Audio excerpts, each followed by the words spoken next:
السلام عليكم مشاهدينا الأعزاء. كثير طلبوا مني وصفة الدوناتس ولكن بالفرن. شوفوا معي هيدي الوصفة الرائعة الشهية. عجينتها مثل القطن، عجينتها طرية جدا، فلافي خفيفة. حشوة رح نقدمها مميزة ومتوفرة عندكم، رائعة. نكهات عن جد رح تكون طرية، عن جد رح تكون لذيذة. مشاهدينا الأعزاء، هيدي الوصفة بتمنى أنكم تجربوها. سبق وعملناها مقلية ولكن اليوم رح نعملها بالفرن وأيضا بدون بيض. ما تنسوا تشتركوا بالقناة وتفعلوا زر الجرس، وخلينا نبلش هلأ بهيدي الوصفة. بوعاء للعجانة بدي أوضع الحليب الدافئ، بفتره شوي ما يكون كتير سخن، وأيضا بدي أضيف فوقه الزبادي اللي هو بحرارة الغرفة أو اللبن الرائب. وهلأ من بعدها بدي أرجع أضيف السكر والخميرة الجافة الفورية، وبدي أحركهم شوي مع بعض. طبعا هيدي العجينة بدون بيض وقوامها رائع جدا رح يكون. عندي طحين متعدد الاستعمالات، بدي أضيف فوقه شوية ملح، وأيضا عندي هون فانيلا بودرة، في استعمل سائلة إذا متوفرة. شوية فانيلا بودرة بتعطيها نكهة رائعة. بدي أعجن هيدي العجينة بداية لمدة 3 دقائق. بعد 3 دقايق رح تكون هند العجينة متماسكة بهيدا الشكل. وهلأ حان وقت إضافة الزبدة بحرارة الغرفة. وملاحظة بدي استعمل زبدة حيوانية، ما في استعمل مارجرين أو زبدة التوريق وإلا بتطلع العجينة عندي قاسية، وهيدي ملاحظة هامة جدا مشاهدينا الأعزاء. لازم التزم بالمقادير كما هي وبالمكونات أيضا.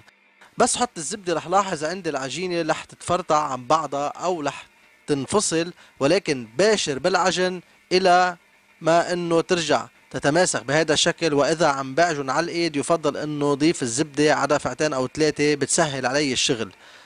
هلا هيدي العجينة شوفوا كيف عندي رائعة جدا، طرية، رائحتها شهية جدا. بدي رش قليل من الطحين بوعاء، وبدي رش عليها من الأعلى وغطيها واتركها ترتاح 45 دقيقة بحرارة الغرفة. عندي هون عم حضر حشوة سهلة، عندي قشطة معلبة جاهزة. شوفوا عندي قديش هيدي رح تكون وصفة سهلة. وعندي مربى المشمش، إذا كانت عندي مربى المشمش قطع بفرمها شوي على السكينة بتنعم عندي وبيمشي الحال. بدي اخلط هيدي المكونات طبعا مع بعضها شوي. عن جد حشوة رائعة جدا خفيفة، بتناسبكم بهيدي الأوقات. هلأ من بعد ما أخلط هيدي المكونات رح ترخي عندي شوي القشطة حسب نوعيتها، ولكن بحطها شوي بالتلاجة تقريبا شي 15 دقيقة، بترجع بتجمد عندي وبتكون جاهزة للحشي. عجينتنا مثل ما عم تشوفوا ضاعفت حجمها، رائعة جدا. هلا بدنا نوضعها على الطاولة مع شوية طحين ونرقها بشكل سميك. اثناء الرق مشاهدينا الاعزاء ما بدي كتير اضغط عليها لهيدي العجينة، لانه ما عم بعمل عجينة بيتزا، بدي رقة شوي سميكة. هلا في رقة اكثر سماكة بتطلع عند الحبة مرتفعة اكبر، وفي رقة اقل سماكة وبتطلع عند الحبة اصغر. ولكن اذا استعملت اكثر سماكة رح يطلع عدد الحبات اقل.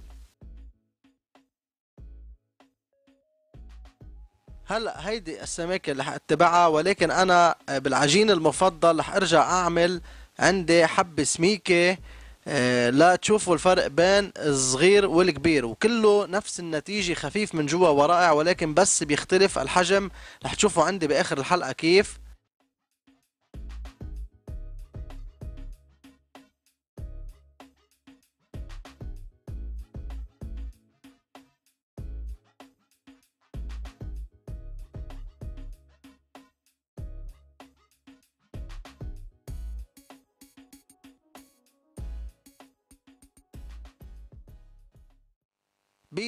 بمقطع صغير بدي اقطعها بالنص، في استعمل دائرة اصغر او هيدا الحجم لقيته هيدا ممتاز لإلها. هلا من بعد ما اقطع اللي بحبه حسب الرغبة. شوفوا عندي هون في حبة أسمك من التانيين، هيدي رح تشوفوا نتيجتها بالآخر. بغطيهم وبتركهم يرتاحوا عندي بحرارة الغرفة لمدة 40 دقيقة ليضاعفوا حجمهم، وبيكونوا عندي بهيدا الشكل. شوفوا ما أروعهم. هلا هيدي الدونات من بعد ما خمرت عندي رح ندخلها على فرن محمى مسبقا 175 حرارة متوسطة إلى أقل بشوي مشاهدينا. بنص الفرن بنخلي الحرارة من الأعلى والأسفل بنفس الوقت، وبنوطيها شوي، يعني بنخلي الحرارة الأعلى شوي خفيفة كمان إذا فينا، وبنتركها تقريبا لمدة 10 دقايق. ما بدنا كتير حرارة قوية عنا، وأيضا ما بدنا كتير نحمرها بالفرن عشان ما تقسى عندي. هيدي الخطوة حساسة، بدي راقبها هال10 دقايق وبرجع بشيلها من الفرن مباشرة. أكيد رح نرجع ندهنها بالزبدة، وبتشوفوا عندي إكمالة هيدي الوصفة. عندي الدونات من بعد ما خرجوا من الفرن. شوفوا هيدي الحبة السميكة اللي استعملتها رائعة جدا، وهيدي الحبة الصغيرة اللي استعملتها حسب سماكة العجينة أنا بختار. هلأ مباشرة بدي أدهنها بالزبدة لما يخرجوا من الفرن. هيدا الشي بساعد على عملها طرية ورائعة جدا جدا. وبدي انتبه لمدة الخبز. مباشرة كمان من بعد الزبدة بلتها بالسكر. هلا في يحط شوكولا، في يحط اللي بدي اياه من العلى، هيدا بيرجع حسب رغبتي. شوفوا قديش هيدي العجينة رائعة، دونات رائعة جدا. رح تكون عندي هيدي الوصفة طرية.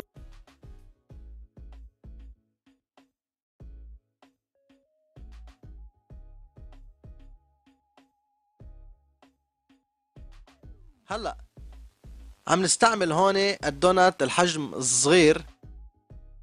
هلا بسكينة او بشي مبروم او بمنقار كوسة بدي احط الحشوة بكيس سكب او ورق زبدة واضغط واحشيها لهيدي العجينة. في اعمل خرم من الجهة التانية ايضا واحشي، وهيدا الشي بيرجع لإلي.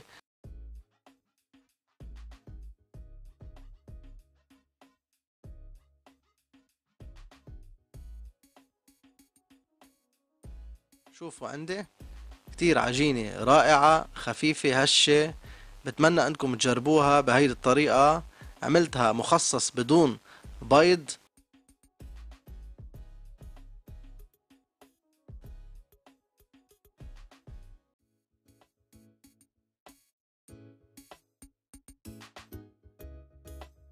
شوفوا قديش هي خفيفة، قديش هي من جوا الزبدة. شوفوا الزبدة عملت هيدي الفراغات الرائعة.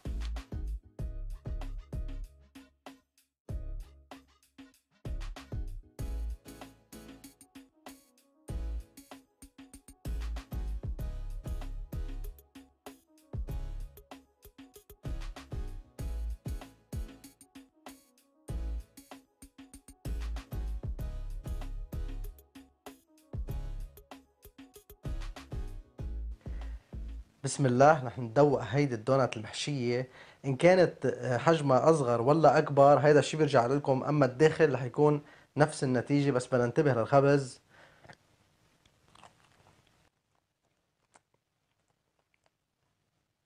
مم.